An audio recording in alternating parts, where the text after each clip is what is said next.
ஆளுநர்கள் சத்திய பிரமாணத்திற்கு கட்டுப்பட்டு மக்களின் சேவை மற்றும் நலனுக்காக செயல்படுவார்கள் என்று குடியரசுத் தலைவர் நம்பிக்கை தெரிவித்துள்ளார்.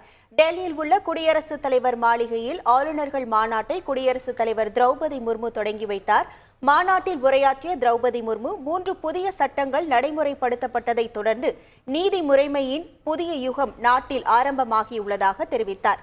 ஜனநாயகம் சுமூகமாக இயங்குவதற்கும் அனைத்து மாநிலங்களிலும் பல்வேறு மத்திய முகமைகள் சிறந்த ஒருங்கிணைப்புடன் பணியாற்றுவது முக்கியம் என்று கூறினார்.